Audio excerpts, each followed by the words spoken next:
It is time to set up my work journal for July of 2021, and this month we are overhauling my monthly and weekly dashboards to make them more productive. So let's go.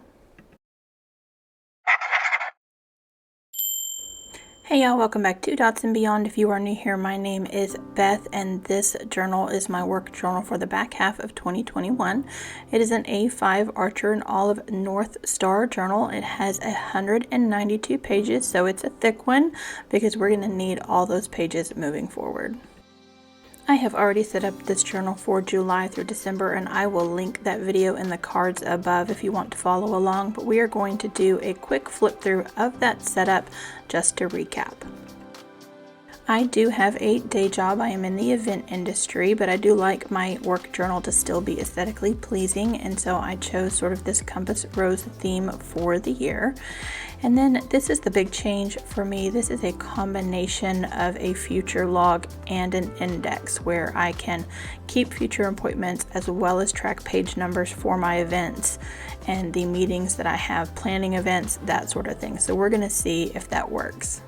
There are some other pages in that mid-year setup, but for now we are going to jump ahead to my July cover page.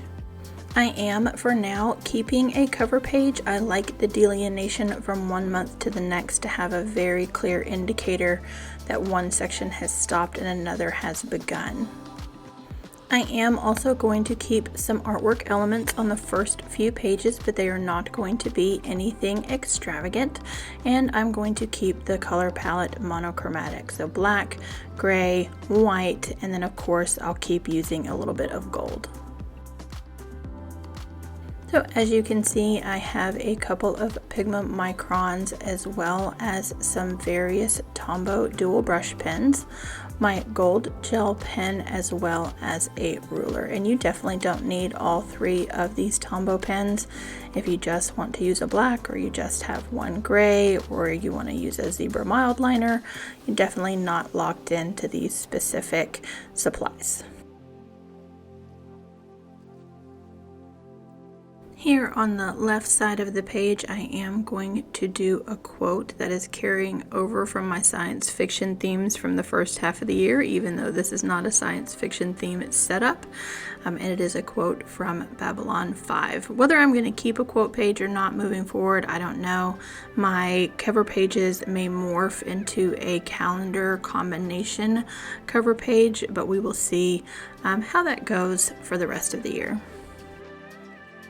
Okay, let's go ahead and get started. Just like in the setup, I am keeping the fonts in this July setup simple. It is a block font, nothing fancy, along with my natural cursive. I did not want to have to create a font or find anything unusual or spend too much extra time for these work setups.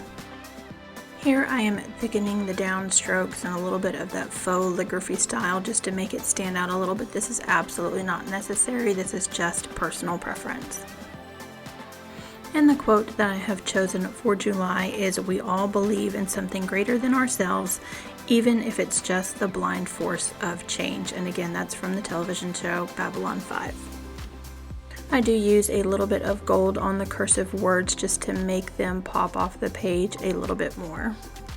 And then I am jumping into the artistic element or theme for July, and I chose Moroccan lanterns. I was very inspired by all of the bullet journal artwork in and around Ramadan and Eid, and it reminded me of how much I love Arab architecture, North African architecture, and the shapes and the designs. And so for July, I went with these lanterns. Many times now on this channel, you've seen me use this trick where I put down the gold elements that I want on the page first, and then I just color over them with the Tombow dual brush pen to color in the areas that I want black. And then that black Tombow just sort of naturally separates around the gold areas, leaving the gold behind. It really is the simplest of hacks when working with these two pens, and definitely makes the planning process or the coloring in process go much faster. For the lantern designs themselves, I just looked at a number of different pictures and then tried to just make these lanterns that looked symmetrical. Again, I didn't want them to be too complicated or have too much detail in order to bog me down and take a lot of time. And as I do this coloring in, occasionally you'll see me bring a tissue into the mix, and that's because sometimes when going over the gold, a little bit of black stays on top and it will transfer to the next page when I turn the page, and so I go ahead and just blot that off. I will finish off this page with a simple cursive July, and that will be the cover page for this month. And again, moving forward in the future, I might use a hybrid cover page calendar. I just don't know what this is going to look like or how much I'm going to want this dividing page between my months.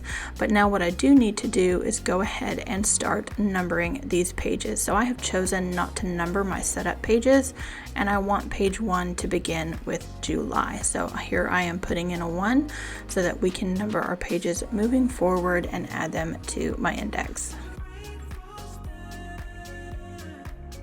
This next spread will be my July calendar and dashboard page where I can track appointments, events, deadlines, as well as focus 1 and focus 2 for the month. Those are my goals. So on the left side of the page, I am going to put a linear calendar. On the left side of that calendar, I will track appointments. On the right side of that calendar, I will track events. And then I will carry those dates over to the deadlines column that I have on the right page. In the top right corner is a mini calendar so that I can see July at a glance, and in the bottom right corner are my goals. Down the right side of the linear calendar are the days of the month from 1 through 31, and down the left side are the days of the week. And this is where I started putting them in wrong, and I started with Tuesday instead of Thursday. And we're going to have to come back and fix that later. Though I do flip back to the future log several times to make sure that I am now doing my mini calendar correct. On each Tuesday of my mini calendar, I do have a little clock symbol that is my symbol for deadline. I decided to fix my calendar faux pas by just coloring in the left side black, and then I will come back over it at another time with a gold gel pen and put the days of the week correctly, starting with Thursday down that left side. And here at the bottom are some mini Moroccan lanterns just to decorate the page. This time I did do the black first because they are so tiny, and then I came in with the gel pen and then finally with the Tombow dual brush pen. I also left room under the mini calendar to dangle a few more of those Moroccan lanterns. I will use the Moroccan lantern motif on the next page, and then every page after that for the month will be completely utilitarian without any artwork on it. For me in this work journal, I think this is the happy medium, is to keep the artwork that I am using fairly simple and then to limit it to just a few pages at the beginning of the setup. It is the complete opposite of my personal journal. Of course, if you haven't watched any of those, that is my Fierce Fictional Female series that I'm doing for 2021, and I will link that playlist in the cards above.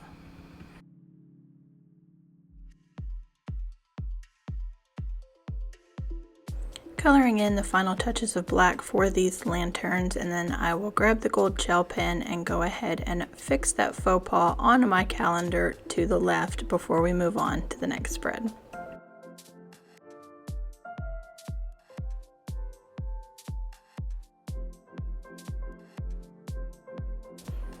And this is the monthly dashboard for July. We'll see how this works out for me. But next up is a spread that if you've been watching my work journal, you know what it is, and that is my shift tracker. I will pop in a filled-in example here to the left, but what this is a very simple tracker to track when I am working on site with an event, whether I'm working at home, whether I'm working in the office, and then what my stress levels are for the day. And then on the right will be my inbox or brain dump for the first week of July. I'm going to start this spread by getting all of the straight lines that I need down on the page first.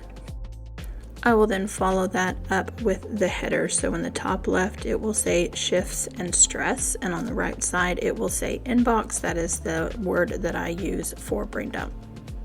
And then the key for my tracker says desk, WFH for work from home, MOD for manager on duty, and then stress. And this month I am using black and 2 shades of gray for the shifts, and then I will track stress on the line graph in gold. And as stated, this will be the last page with an artistic element for the month, so I am doing one more Moroccan lantern or half a Moroccan lantern so that I have plenty of room on this page to write. And what this page is, it's leading into the weekly dashboard on the next page, and essentially it is just a space to rapid log or brain dump. So on Sunday night before my next work week, I will sit down, take time to just regurgitate everything I need to do for the week onto this page so that I can then categorize it later. And then on the shift tracker, I am numbering the page on the left, the days of the month from 1 to 31, and across the bottom are the hours of the day from 5 a.m. to midnight. And then I will highlight from 1 p.m. to 10 p.m. and that'll be my scale on 1 to 10 where I plot my stress levels.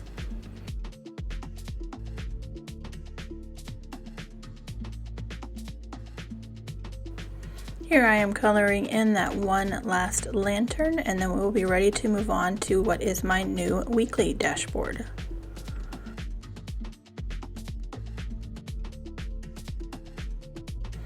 This weekly dashboard I think is really going to be the heart and soul of productivity for my journal on a week-to-week basis, and I had to fit a lot of information onto this page. It took me a little bit to figure it out, but I think this is going to work.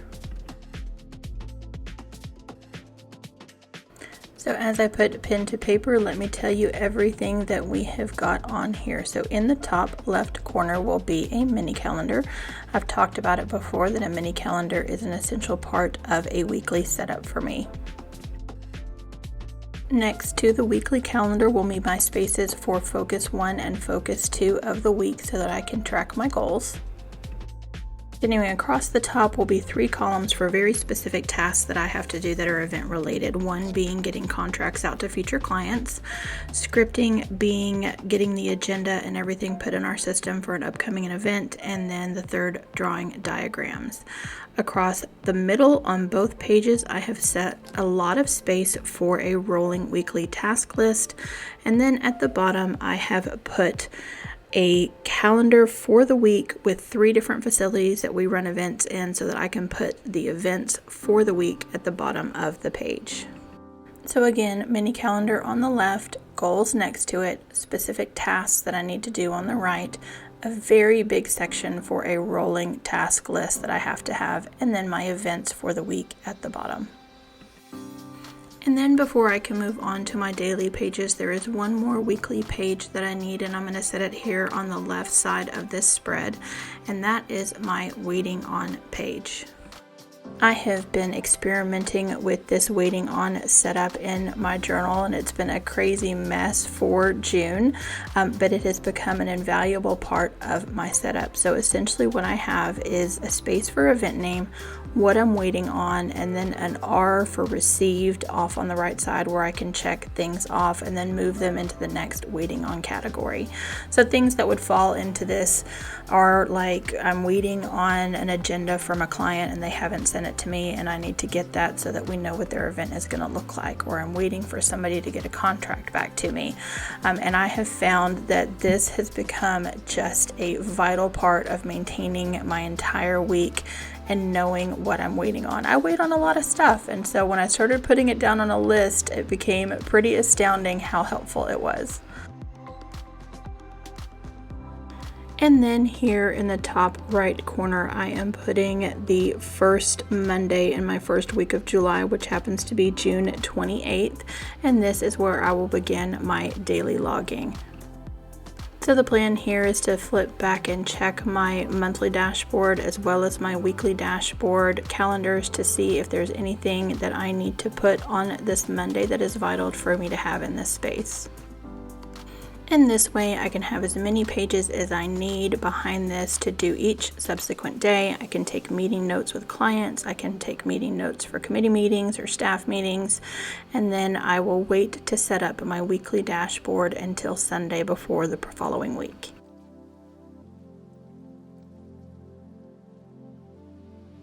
And now, of course, because this is not a numbered planner, we put number 1 on July, and I'm going to number the rest of these pages. And the next time you see this journal, I will have numbered all of them.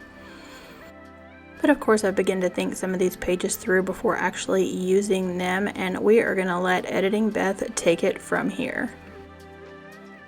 Hey y'all, Editing Beth here, and before I jump into using this journal this Monday, I did make a couple of changes to my daily dashboard before I move on. And what I have done is added 3 categories for me to rapid log each morning. One of them is must, one of them is might, and the other is migrate. And that's for me to drop things on this page that I have to do, that I'd like to do, but I might not get to. And then those things that can wait for a following week, but I get them out of my head. And then of course I will start my notes for the day below that notes section. This may not be enough space, so we'll figure out if I need to change that for Tuesday. But now let's get back to the flip through. Thank you for coming along with me today as we set up July in my work journal. And again, this is a complete reboot from how I have been using my journal for the first half of the year. I do suggest you go back and watch that mid-year journal reboot, and I will link it in the description box below. Speaking of the description box, it will also have a list of all of the supplies that I have used in this video, as well as a link to my Instagram account if you want to see how all of these spreads get filled in. My handle there is @dotsandbeyond as well. If you found this setup helpful, please consider giving me a big thumbs up, and that definitely helps me grow this channel. And also consider subscribing if you have not yet joined the Dots and Beyond family. We'd love to have you here. We do a lot of bullet journaling, but we also dabble in mindfulness and project planning as well. When it comes time to do the August setup, we will do a full look back at July to see if any of this was working really well for me and if I morphed or changed anything through the course of the month. Before I started creative bullet journaling, I did bullet journal with just a notepad and a pen to make sure the method worked for me, and it is definitely the best scheduling calendar system I have ever used. But as I stated in the mid-year reboot setup, sometimes you've just got to strip it back to the basics and take some of the fancy stuff away. Thank you so much for watching. Bye-bye. Here are a couple more videos I think you might enjoy.